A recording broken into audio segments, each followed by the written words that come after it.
Hey everyone, it's Keith, and as you can see, I have applied this amazing decal provided by Squadron in their new collab with HobbyBoss of the 148 B-24J Liberator. The scheme is of the dragon and his tail, one of the most iconic artworks ever to be put on any aircraft, and definitely the largest. It spans from nearly the front of the aircraft all the way to the back of the aircraft, going into the bottom of the rear turret. It is breathtaking in person just how massive the decal is, but with such a large decal, there is obviously a lot of challenges and planning required to get it to go on your model the way you want. So I wanted to touch base with what I did to get that done. First off, with a decal this large, I looked at a lot of reference photos. So some of the black and white photos of this aircraft from back when it was in service and whenever it was at the boneyard before being scrapped, as well as this artistic rendering that's included in the kit by Squadron. And on the reverse side, they have the imagery that is to be used to sort of guide you when placing the decals. So between this, the artistic rendering, and the photos, I was able to sort of determine where I need to place the decal. My initial thought was, the dragon's head goes on this anti-glare panel right here. The hair goes just below the windows.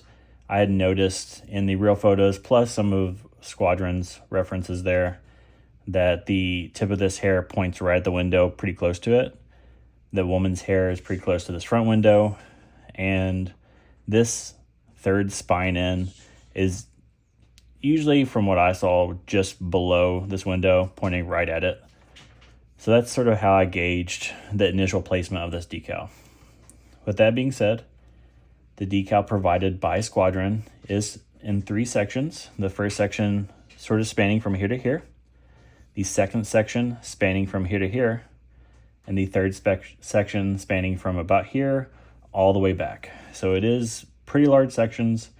Definitely glad that they decided to split it up. Otherwise, I don't think it would really be possible. And even still, with such large sections, it does take quite a bit of finesse and careful manipulation of the decal to get it to apply the way you want. So digging into that, it's important to have all your supplies ready and to have the surface prepped for the decal placement. Fortunately, if you're going to be doing this kit, the dragon and his tail is a bare metal finish or natural metal finish. So I do have it, coated in the aluminum, gloss aluminum, and I specifically used the Tamiya LP70 gloss aluminum. After that cured for a few days, I covered that in a gloss varnish and gave it another day to cure before actually going to apply the decals. So that's your initial step, just making sure everything is prepped and good to go. Have as much dirt and hair off of the model as you can. I know sometimes stuff gets stuck on the decals. That's fine. There are ways to fix that later on, depending on the decal. If you had like a hair stuck under this very intricate skin work you see there, you probably would not be able to easily remove that. But if it was under this red, you could lightly sand it and just color match that red. Some of the supplies I had on hand, obviously anytime you apply decals, generally you have cotton buds, so I had some of those. I had various decal solvents and solutions, so I had the sort of the standard Microsol Microset. I had Mr. Mark Softer and Setter, and lastly Tamiya's Mark Fit Strong. And the reason I have all 3 different brands, it really just depends on the decal. And once you submerge it in water, you get a pretty good feel of which one of these products to use. They all act just a little bit differently. And I'll cover that a little bit here in a second. Once I cut out this front section, again, about here, before I dipped it in water, I sort of placed it here with the backing still on it to sort of see where I wanted to place it.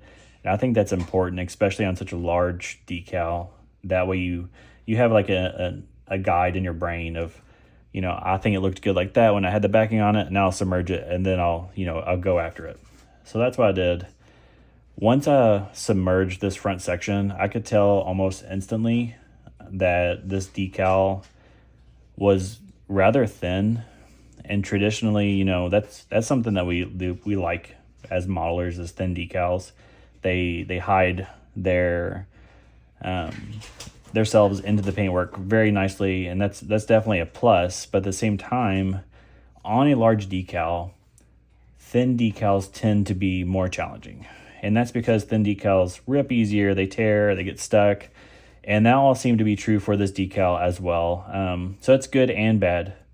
But, you know, with enough delicate work and just processing what you're going to do, it's definitely doable, obviously.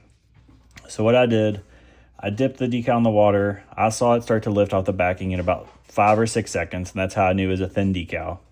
They typically lift pretty quick. Also, at that same time, it was starting to stick to my fingers very quickly. So that told me that the decal adhesive that HobbyBoss used with these decals was a very aggressive adhesive, which is also really good, but it does lend to the possibility of ripping if it gets stuck to your fingers. So when I went to put the decal on, so I still had it on the backing, I took a brush, just like this one. Actually, this one is the one I used. Submerged it in water and coated this entire front area just as much as possible in water.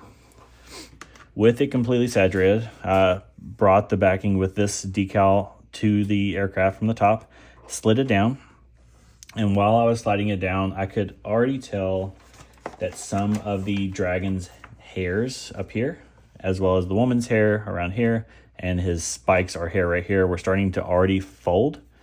And that is a major disaster for thin decals. You don't want any of these decals folding in on themselves, because that is just a recipe for disaster.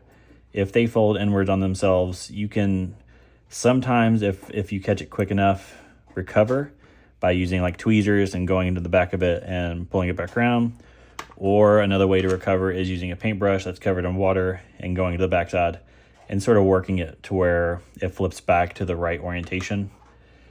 But once I saw those pieces starting to flip in a way I didn't want, that's what I did. While I was holding the backing like this and pulling the decal off my finger, I grabbed these tweezers and used it to guide those hairs to stay flat.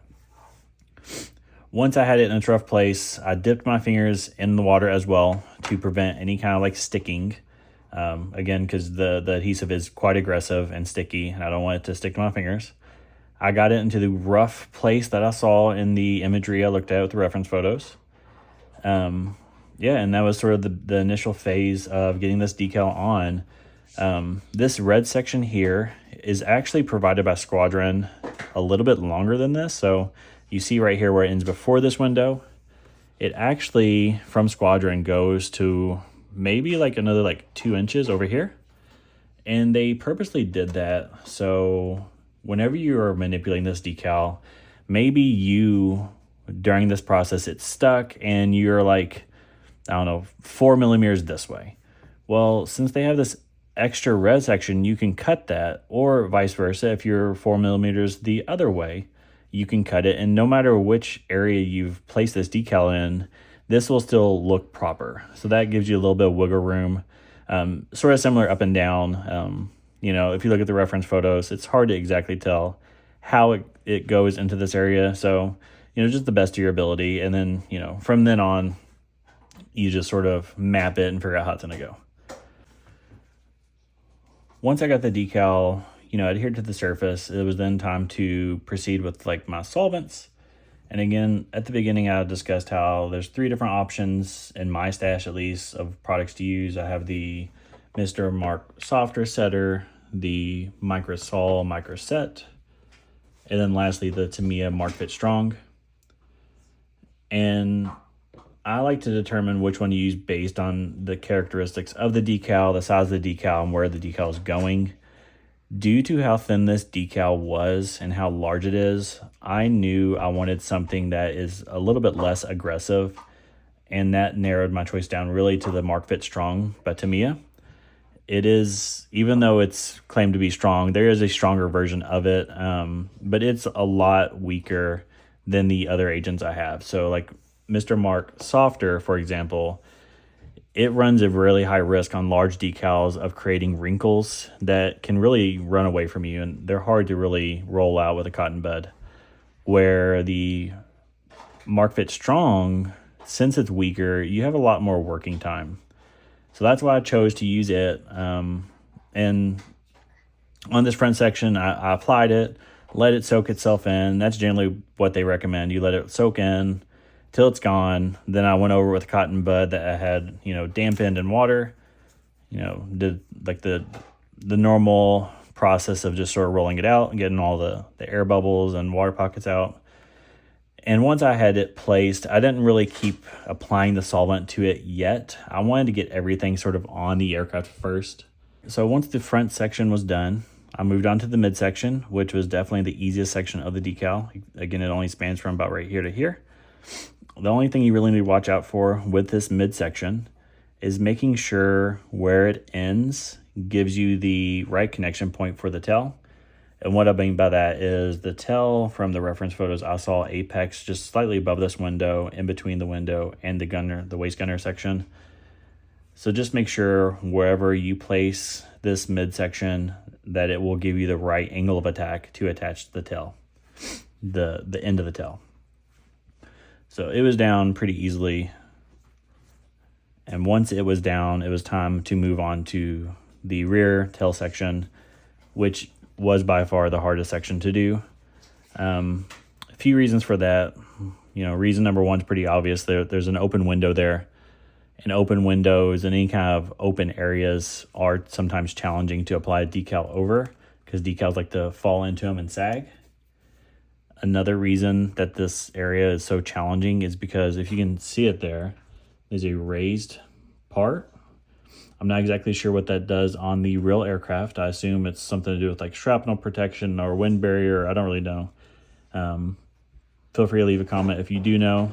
I'd love to find out, but nonetheless, that is there, and that makes applying a decal quite tricky. It's on both sides, but all we care about is that it is definitely in the path of the decal. The decal does go across it on top of it, which obviously I was able to get it to play nice with, but it was not without a lot of work. The way I did it, this whole section is one piece, and I knew working with such a large piece over such an intricate part like that was going to be challenging. So to help better manage it, I cut the tail section about right here on the top and bottom.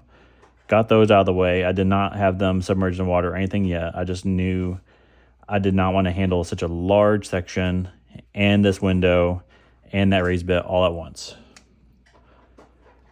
So with that pretty much removed, I applied this section. Once it was in place, I aligned it here and I tried to line it up based on reference photos. I got it squeegeed out right here till about right here. Then that's where all like the wrinkles and the trouble started to begin because of this raised section and the window. And the way I was able to do it was just with a lot of patience and many, many, many applications of the Mark Fit Strong. So once I got it roughly where I wanted it to be, I applied the Mark Fit Strong a few rounds of it before I even started messing with it. And after a few rounds, it did soften up to the point where I could sort of push it into place. I did unfortunately get a few really tiny like micro scratches in that decal in that area, which I'll just correct. Here in a few days, I'll apply some light colored green that I've mixed. I'll apply it to that bare metal section showing through. Then once I gloss varnish the whole thing, that will sort of just disappear, especially whenever this receives its oil wash in the weathering stage. But after I got it sort of loosely placed, I also got the window loosely placed and the decal goes across this open area. If you decide to build yours with the window shut, I suspect this process would be a lot easier because the window would be supporting the decal. But I did a lot of work on the interior and I just couldn't imagine covering it up. So so that's why I've decided to leave mine open while I pursued this a little bit more challenging approach with the decal the way it is. After I got everything pretty much in place where I want to be, I still left this section off until this was all done. I think I ended up applying maybe 20 to 25 rounds of the Mark Fit Strong until it was completely adhered to the surface. So I would apply the Mark Fit Strong, let it absorb and dry, run my cotton bud all around this, kneading into place, and I would just repeat that process. I mean, I did it for maybe 45 minutes, just, press it in, rinse, repeat. So I got all that down. The window itself, a little tip, doing large decals over windows if you've never done it before. Since this gap is so large, your decal is going to start sagging into it, especially whenever you're using these like decal softening solutions. It's important whenever you go to cut out that decal section that you do not cut it right against the edge. Oftentimes when you cut a decal against an edge, like this interior lip, if I had cut it right here, you run a really high risk of cutting it and then a tear forming that runs across the bottom. And you may not even see that tear initially. You sometimes don't find out you tore it until you go in there with your cotton bud and your rub, and then all of a sudden you've ripped up all that hard work that you just did with the decal, and you've sort of ruined that section. So what I did and what I would recommend anyone doing that's cutting out a large decal in an open space like that is just moving a few millimeters in, cutting it out, and then I put a few slices like internally going like that all around the inside of the window, and then I applied the decal solvent, which was able to conform the decal to the inner lip. Whenever I'm nearing the final stages of this build, I'll go in with a paintbrush and some type of metallic paint and paint that interior surface, that interior lip, and no one will know the better that there's decal wrapped in there. And it's just the safer option. Just make sure you apply a lot of the decal solvent to really conform it and adhere it to that interior surface. But that was definitely the most challenging part. I would say whenever you get to this place in the decal placement, just be really cautious, really careful, really think about what you're doing, and take it slow. If you go too fast, you just run a high risk of damaging the decal, which you definitely don't want to do. But with it being done, I moved on to this rear section. And since I had cut the top and the bottom, it was rather easy. I applied this top section, sort of similar to this middle section back here. I applied it, it fit into the spot really well. And the same for the bottom one right here. It wraps all the way around to the bottom of the turret right there. And actually I cut it right here. It's on my masking tape right there, but it's actually cut. So when I remove this masking tape, that piece going onto the turret will come off with it. But that is the entire main decal on the aircraft. I think in general, I probably applied maybe 12 to 15 layers of the Tamiya Mark Fit Strong to the whole thing, with this area, like I said, being 20 to 25 layers. With that many layers, you can probably see it with the lighting, I was able to get pretty much all the rivets and panel lines and all the details under the decals showing quite nicely. Whenever I apply my oil wash at the weathering phase, I think everything is going to really pop and look great. It already looks so good the way it is, and it's just really going to be even better once you see those surface details poking through. There's a few little quirks about this decal that I wanted to mention. You can see right here the woman's foot is cut off, and that's because the foot is actually on the nose gear bay door. The way I did that is I placed the door sort of where it's going to be, and once placed, I had already cut this foot off, but once it was in place, I just slid it where it needs to go. There you go. That's how it looks. So it looks like it belongs there. I slid it where it needs to go, softened it, and wrapped around the back of it there to give it a little bit more strength. But that is the foot.